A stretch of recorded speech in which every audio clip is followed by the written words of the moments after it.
दोस्तों एनिमल देखी क्या? अरे एनिमल मूवी, जहाँ देखो सब एनिमल की ही बात कर रहे हैं, तो चलो थोड़ा हम भी कर लेते हैं। क्योंकि कोई बॉबी देओल की एक्टिंग को दमदार बता रहा है, तो कोई रणवीर कपूर से प्रभावित हो रहा है, तो कोई इसे साल की बेस्ट मूवी कह रहा है। लेकिन क्या आपको ये पता है कि हाल ही में फिरोजाबाद के एक युवक ने एनिमल देखने के बाद 6 साल के बच्चे को बेरहमी से मार डाला है। इसके अलावा सुखदेव सिंह गोगामेडी मर्डर केस की वारदात को भी एनिमल देखने के नेक्स्ट डे ही अंजाम दिया गया था। लेकिन ये सब हो क्यों रहा है? एनिमल जस्ट एक मूवी तो है, फिर उसका लोगों के माइंड पर इतना बड़ा इम्पैक्ट कैसे आता है? आइए दोस्तों इसे समझते हैं और जानते हैं कि बॉलीवुड समाज को कैसे टॉक्सिक बना रहा है।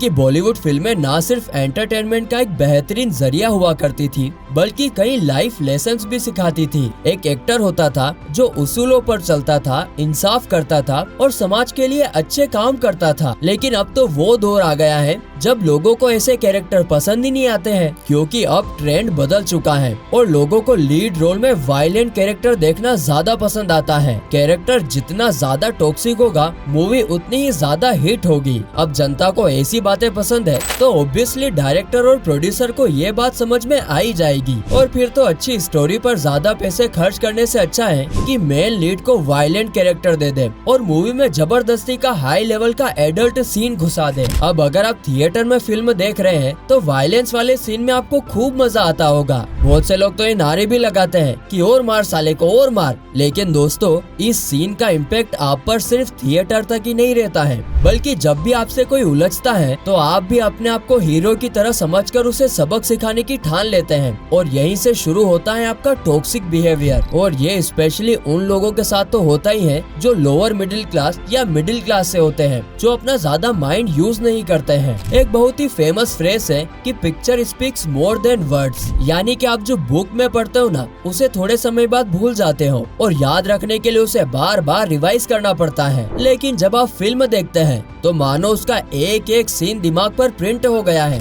इसीलिए तो घर आकर किसी रटे हुए तोते की तरह हर एक सीन को एक्सप्लेन कर देते हैं। और दोस्तों, इसका रीजन यही है कि फिल्में जो होती ना, वो लोगों के दिमाग पर बहुत गहरा छाप छोड़ती हैं। और इसीलिए अगर वो नेगेटिव मैसेज देते हैं, तो आपको भी अपने आसपास नेगेटिविटी नजर आने लगती है। अगर उसमें एक्टर एग्रेसिव होता है और अपने दुश्मनों को ढूंढ ढूंढ के बदला लेता है, तो आप भी उन लोगों के प्रति एग्रेसिव हो जाते हैं जिन्हें आप पसंद नहीं करते। क्योंकि दोस्तों, हम सब ना खुद को अपनी लाइफ का हीरो मानते हैं और ये इमेजिन करने लगते हैं कि फिल्म का हीरो जो भी कर रहा है, वो जीवन जीने का सही तरीका है। और इस बात का एक एग्जाम्पल 2016 में देखने को मिला था, जब दिल्ली के 17 साल के लड़के ने एक हैंडीकैप का मर्डर कर दिया था। और जहां उसने इस घिनौनी हरकत को अंजाम दिया था, वहां एक काले रंग का कपड़ा रख दिया था। और जब अपराधी को पकड़ा गया और उससे पूछताछ की, तो जो सच बाहर निकल के आया है ना, वो सुनकर आप बहुत ही हैरान हो जाओगे। उस अपराधी ने खुलासा किया कि वो इस मर्डर की प्लानिंग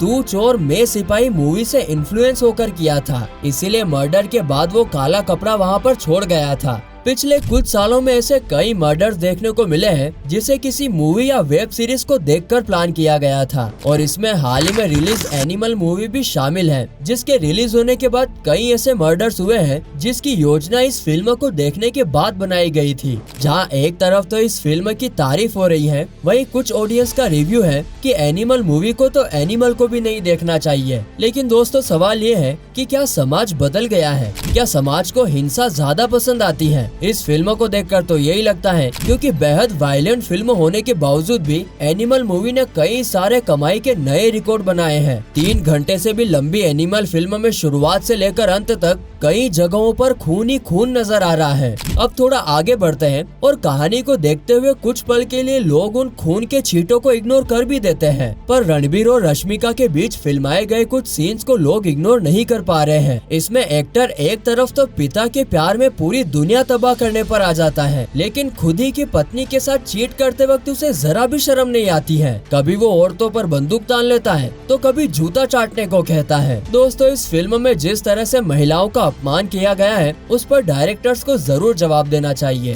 फिल्मों का समाज पर बहुत बड़ा इम्पैक्ट पड़ता है और अगर ऐसी ही फिल्में बनती रहेगी जिसमें मेन किरदार ही वायलेंट एक्टिविटीज में शामिल है, तो फिर इस हिसाब से तो ये यूथ किस दिशा में जाएगा और आगे क्या क्या खतरनाक एक्टिविटीज हो सकती है। कई साल पहले खलनायक नाम की एक फिल्म आई थी, आप सबको याद ही होगा। ये फिल्म भी बहुत पॉपुलर हुई थी, जिसको देखो सबकी जुबान पर एक ही गाना चढ़ गया था, नायक नहीं खलनायक हूँ मैं। ये बात है 1993 की, यानी उस दौर की जब बहुत ही कम वायलेंट फिल्में बनाई जाती थी, लेकिन इसके बावजूद भी इसका इतना इम्पैक्ट पड़ा कि यूथ खुद को खलनायक जैसा बनाने पर उतर गए थे। डर और अंजाम जैसी फिल्मों ने एक तरफा प्यार व बदला लेने की भावना को काफी बढ़ा दिया था। 2019 में शाहिद कपूर और कियारा आडवाणी की एक सुपरहिट फिल्म आई थी और रिलीज होते ही इसने यूथ के बीच धमाल मचा दिया। आई होप आप में से कई लोगों ने इस फिल्म का भी नाम गेस कर लिया होगा। जी हाँ, मैं बात कर रहा हूँ कबीर सिंह की। इस मूवी ने लोगों को कितना इन्फ्लुएंस किया था ये तो आप सभी लोगों को पता ही होगा। चलिए इस फिल्म से रिलेटेड एक रियल इंसिडेंट पर नजर डालते हैं।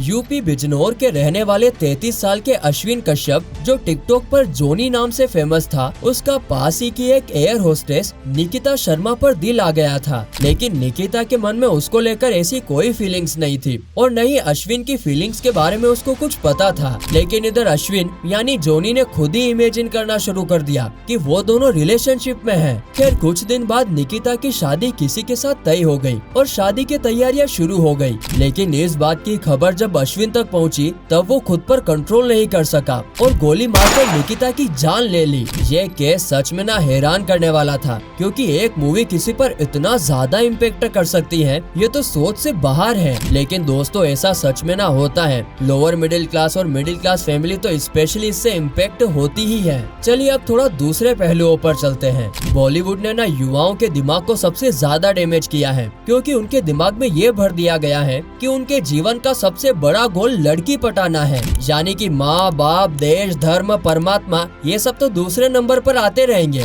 लेकिन इंसान का जो परम लक्ष्य है वो लड़की पटाना है और उससे प्यार करना है। आप खुद देख लीजिए, फिल्मों में गाने भी ऐसे ही बनाए जाते हैं जिसमें लड़की को हर चीज से ऊपर दिखाया जाता है। तुझ में रब दिखता है यारा, मैं क्या करूं, तेरे नाम से जी लूं, तेरे नाम पे मर जाऊं, जिंदगी अब तुम ही हो। इस तरह के अनगिनत एग्जाम्पल हैं जहां गाने में लाइफ का मकसद सिर्फ और सिर्फ प्यार और रिलेशनशिप को दिखाया जाता है। इसके अलावा फिल्मों में ब्रेकअप के बाद का एक ऐसा फेस भी डाला जाता है जो समाज या लड़का लड़की दोनों के लिए बहुत खतरनाक है, कि इधर अलग हुए नहीं कि उधर डिप्रेशन में चले गए, हाथ की नसें काट ली, खाना खाना छोड़ दिया, दिन भर सोकर सैड सॉन्ग सुनने लगे। ये सारी चीजें ना लोग मूवियाँ देख देख कर ही करते हैं। इससे आपका दिमाग तो खराब हो रहा है, लेकिन भरपूर इसका फायदा फिल्म इंडस्ट्री उठा रही है। चलिए अब थोड़ा और अलग चलते हैं। आजकल फिल्म इंडस्ट्री में एक और चीज पर बड़ा खुलकर बात किया जा रहा है,